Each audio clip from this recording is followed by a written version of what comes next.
Zotëri, vajza juaj është gjallë. Më jepni një send të saj që qeni im ta ndjek erën.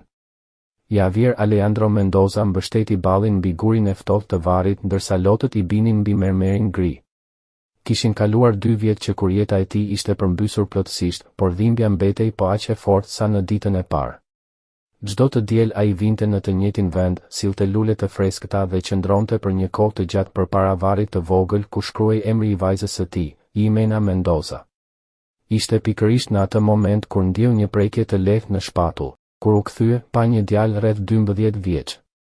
Djali kishte një kapele të vjetër, rroba të thjeshta dhe këpucë të konsumuar nga përdorimi.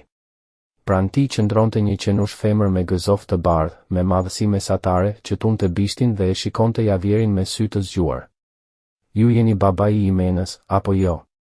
Pyeti djali me një zë të qetë por të sigurt. Javier u shtang. Si mund ta dinte një fëmijë i panjohur emrin e vajzës së tij? Zotëri, vajza juaj është gjallë.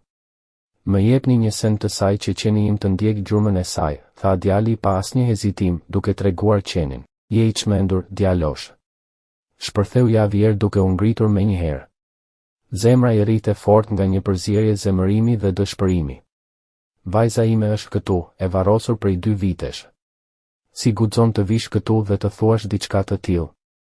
Ajo pëlqente të vizatonte flutura, apo jo? E ndërpreu djali qetësisht. Dhe kishte një kukull që e quante Bomën, të cilën e merrte kudo. Javier mbeti i ngrirë. Ato detaje nuk kishin dalë kur në gazeta. Nuk ishin në raportet e policisë. Ishin gjëra që vetëm familja e dinte. Kush je ti? Përshpëriti ai me zë që i dridhej. Quhem Luis Ngel, tha djali, por mund të më thërrisni thjesht Luis. Dhe kjo është Luna. Ai përkëdheli qenin me dashuri. Ne kërkojmë njerëz. Njerëz? Përsëriti Javier i hutuar. Njerëz që janë zhdukur. Luna ka një nuhatje shumë të fortë. Ajo është stërvitur nga një burr që dikur punonte në polici. Quhet Don Ricardo. Ai jeton në lagjen tonë.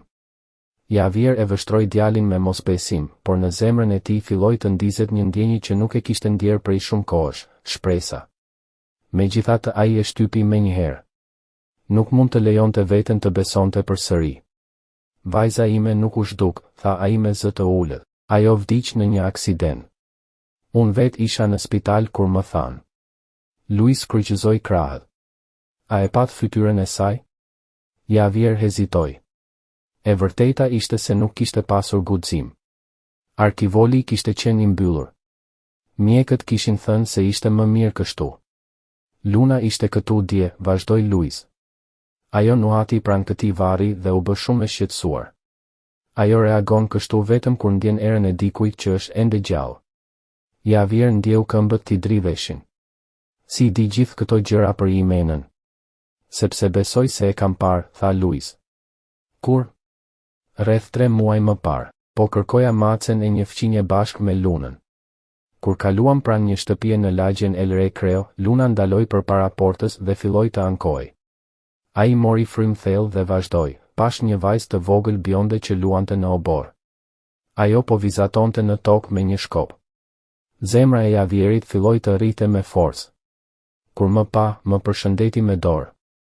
Unë i përshëndeta gjithashtu.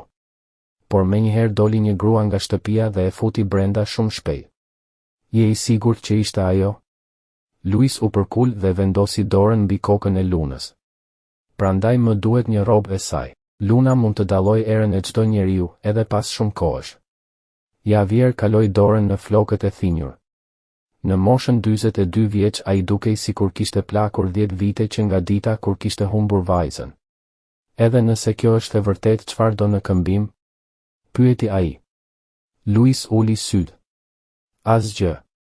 Unë gjithashtu kam humbur dikë. Motra ime e madhe, Fernanda.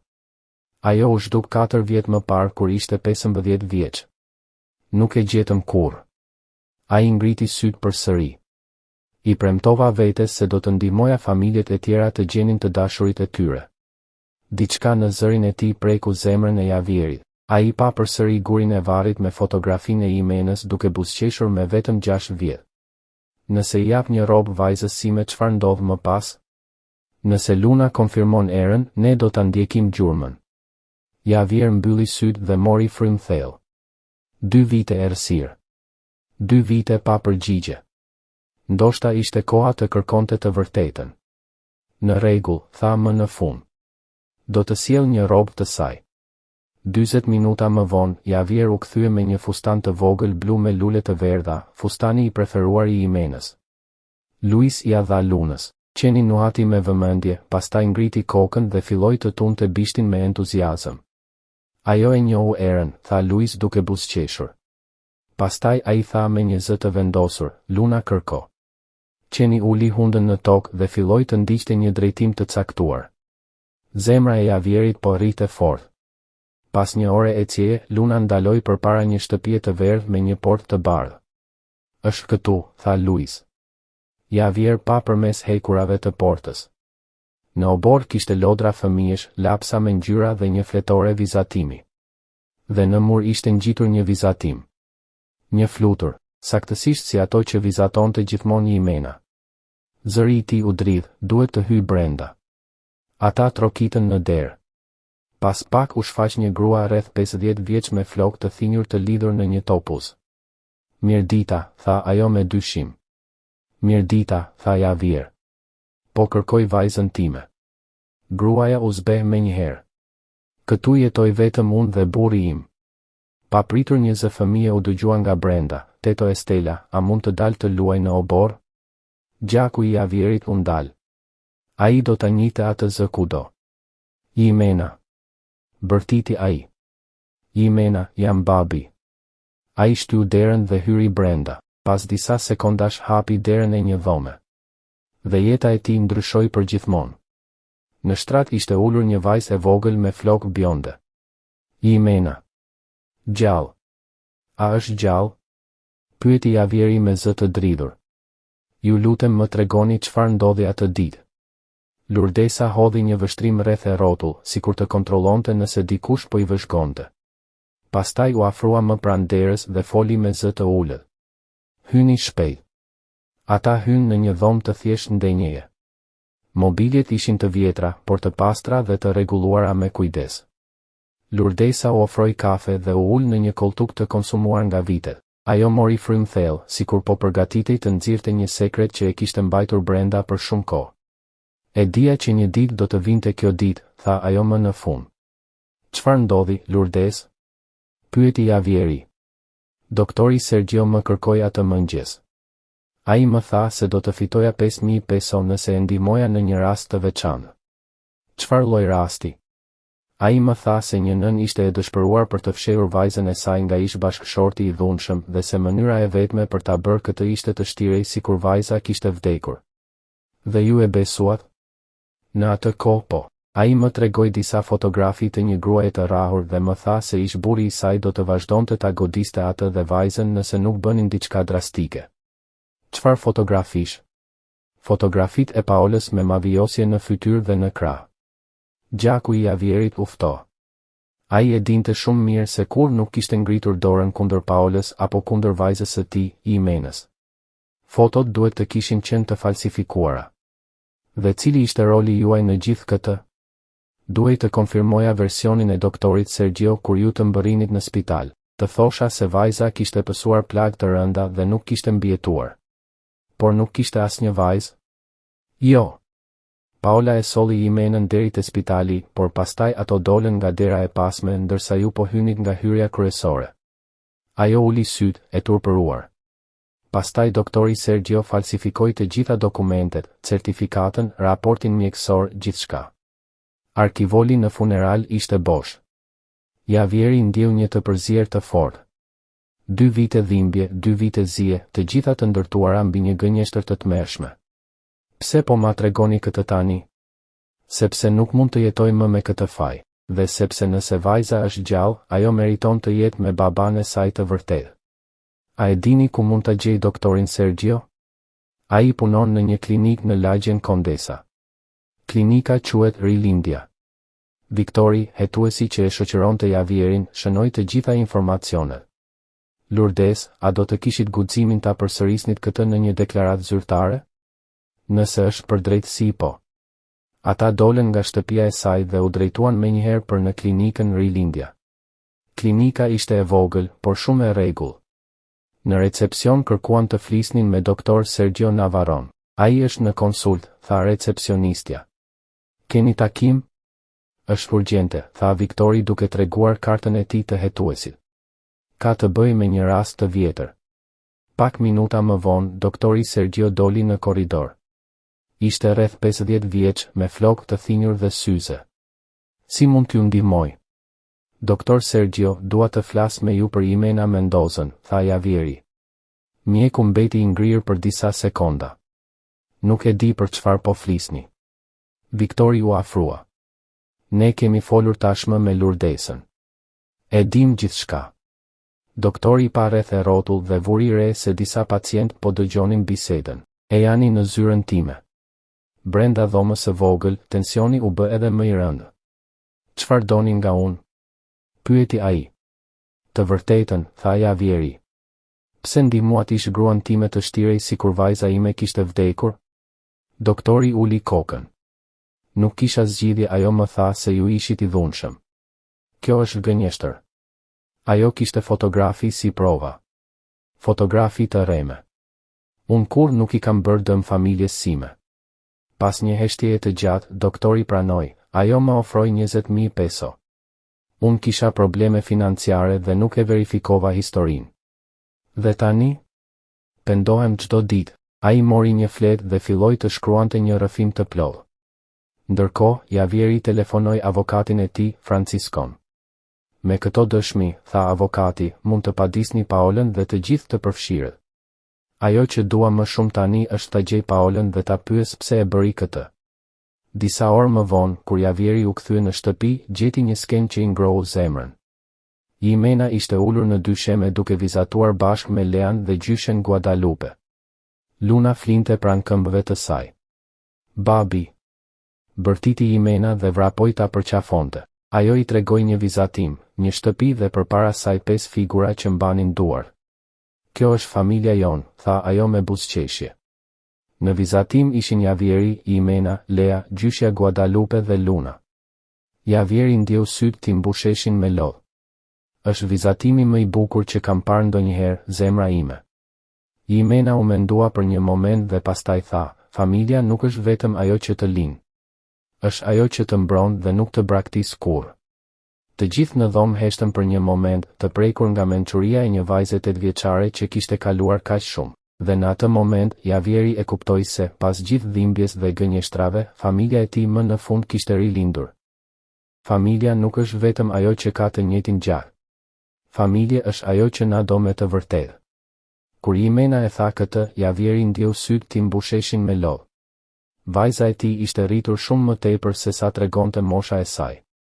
Pas gjithçkaje që kishte kaluar, ajo ishte bërë një vajzë e fortë, e mençur dhe plot dhëmbshuri. Atë mbrëmje, pasi të gjithë mysafirët u larguan nga festa e vogël familjare, ata u mblodhen në dhomën e ndenjes. Në tavolinë kishte ende disa gota lëngu dhe pjata me ëmbëlsira që askush nuk kishte pasur kohë t'i hiqte. Javier, tha Lea duke buzëqeshur, e mban mend kur erdhe të më kërkoje në Vareza? Javieri qeshi lehtë. Sigurisht që e mbaj mend. Ishte dita që ndryshoi gjithçka. Po çfarë të bëri të jesh kaq i sigurt që Jimena ishte gjallë? Javieri u mbështet në karrige dhe hodhi një vështrim nga Luna, qeni që rinte shtrirë pranë divanit. Luna, baba, tha ai duke buzëqeshur. Ajo nuk gabon kurrë. Por përveç kësaj kishte diçka në zemrën time që më thoshte se Jimena kishte nevojë për ndihmë. Doa Guadalupe, e cila po thurte një shall të vogël për një nga fëmijët e shtëpisë, ngriti kokën dhe qeshi. Dhe ju, zonja Guadalupe, tha Javieri duke e ngacmuar, nuk ju duke çuditshme kur Lea erdhi në shtëpi dhe tha se do të jetonte në një shtëpi të madhe me një biznesmen? Gruaja e moshuar qeshi me gjithë zemër. Mendova se po ndëronte. Por kur të njoh aty, pash se ishe një burr me zemër të mirë. Dhe gjithmonë e kemi ditur që Lea kishte një dhuratë të veçantë për të ndihmuar njerëzit. Jimena ngriti kokën kurioztare. Çfarë dhurate, gjyshe? Dhuratën e zemrës, bia ime, tha Guadalupe me butësi. Disa njerëz lindin me një zemër aq të madhe sa nuk mund të shohin vuajtje pa dashur të ndihmojnë. Jimena buzëqeshi. Edhe unë dua ta kem atë dhuratë. Javieri e përqafoi. E ke tashmë, zemra ime. Ti e fale maman tënde edhe pas gjithçkaje që ndodhi. Kjo është një zemër e madhe. Jimena u mendua pak dhe pastaj tha me entuziazëm, kur të rritem pak më shumë, dua të ndihmoj Lean dhe Lunën të gjejnë njerëz të tjerë që janë humbur. Sigurisht që do të ndihmosh, tha Javieri. Sa bukur. Bërtiti ajo. Do të jemi një familje heronjsh. Të gjithë qeshen me pafajësinë e saj. Kaluan 2 vjet, fondacioni Jimena ishte rritur shumë. Javieri kishte krijuar organizatën për të ndihmuar familjet që kalonin të njëjtën dhimbje që kishte përjetuar ai. 10 familje ishin ribashkuar fal punës së tyre. Luna ishte bërë e famshme në rajon për aftësinë e saj të jashtëzakonshme për të gjetur njerëz të humbur dhe kishte marrë disa çmime. Lea ishte bërë një lloj konsulenti i ri për policinë në rastet e personave të zhdukur. Ndërsa Guadalupe, edhe pse ishte tashmë 73 vjeçe, ishte më aktive se kurrë. Ajo koordinonte punën e fondacionit dhe kujdesej për të gjithë fëmijët që kalonin nëpër shtëpi. Një mëngjes, Javieri mori një telefonat që do t'i ndryshonte sërish jetën. Përshëndetje, zoti Javier, tha një zë në telefon. Jam komandantja Beatrice Garca. Kam një rast që mendoj se mund t'ju interesoj. Po ju dëgjoj. Një djalë 12 vjeçar këmbëngul se motra e tij 15 vjeçare është gjallë, edhe pse është shpallur e zhdukur prej një viti.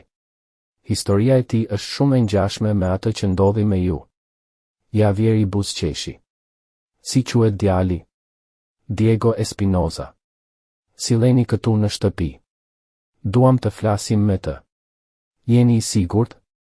Absolutisht, në familjen tonë ka gjithmonë vend për një fëmijë më shumë. Kur Diego mbërriti, Lea u identifikua menjëherë me historinë e tij. Si quhet motra jote? E pyeti ai. Luca. Ajo u zhduk kur po kthehej nga shkolla. Je i sigurt që është gjallë? Po. E pash në treg javën e kaluar. Por një burr e tërhoqi dhe e mori me vete. Jimena ju afrua dhe i vendosi dorën mbi supë, mos u shqetëso. Lea dhe Luna janë më të mirët në botë për të gjetur njerëz. 3 javë më vonë, Luna e gjeti Lucan në një shtëpi të braktisur në periferi të qytetit. Ajo mbahej nga një çift që e detyronte të punonte si shërbëtore në këmbim të ushqimit. Ribashkimi mes Diegos dhe Lucas ishte shumë emocionues. Ata qanin dhe përqafoheshin për orë të tëra. Pas disa muajsh, shtëpia e Javierit u kthye zyrtarisht në një streh për fëmijë në rrezik. Një ditë, ndërsa po shikonte fëmijët duke luajtur në obor, një vajzë e re u shfaq në portë. Zoti Javier?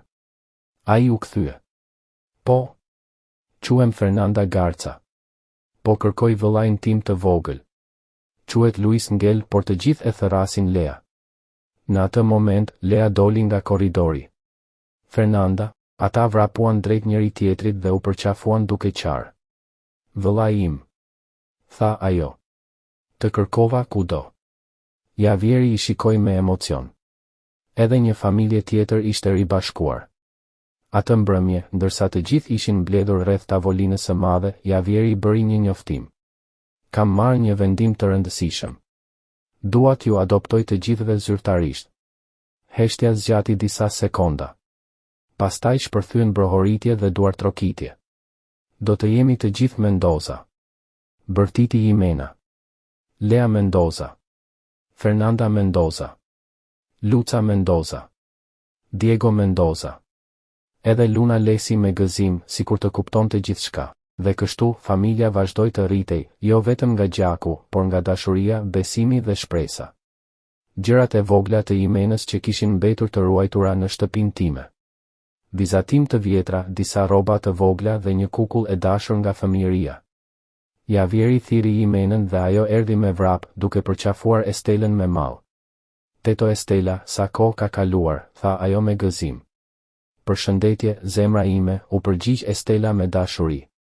Të kam sjell disa kujtime të tua. Jimena hapi kutin dhe brenda gjeti disa vizatime që i kishte bërë kur ishte vetëm 6 vjeçe, kukullën që nuk e kishte parë prej shumë vitesh dhe disa rroba të vogla nga koha kur jetonte me tetën Estela. babi, shiko këtë, tha ajo duke i treguar një vizatim. Javieri e mori në dorë. Në vizatim ishte një burr i madh me kostum, pranë një vajze të vogël. Poshtë ishte shkruar me shkronja të shtrembëra, unë dhe babi. Gjithmonë më vizatoje, tha Javieri me zë të dridhur. Edhe kur mendoje se unë nuk do të vija më të kërkoja. Gjithmonë, babi, u përgjigj Jimena, sepse në zemrën time e dija që më doje. Ai e përqafoi fort vajzën e tij, i mbushur me emocione. Estela, tha ai më pas, faleminderit që je kujdesur për të. Faleminderit që më falet, zoti Javier, tha ajo me përulësi. Dhe që më lejoni të jem ende pjesë e jetës suaj. Gjithmonë do të jesh pjesë e familjes son, teto Estela, u përgjigj Jimena. Atë mbrëmje, gjatë darkës familjare, Javieri bëri një njoftim të veçantë. Kam një lajm për ju, tha ai. Çfarë lajmi, babi? Pyeti Jimena. Fondacioni Jimena është ftuar të zgjerohet në disa shtete të tjera të Meksikës. Do të mund të ndihmojmë edhe më shumë familje. Sa e mrekullueshme, bërtiti Luca me entuziazëm. Dhe ka edhe më shumë, vazhdoi Javieri. Kam vendosur që është koha që ju të merrni më shumë përgjegjësi.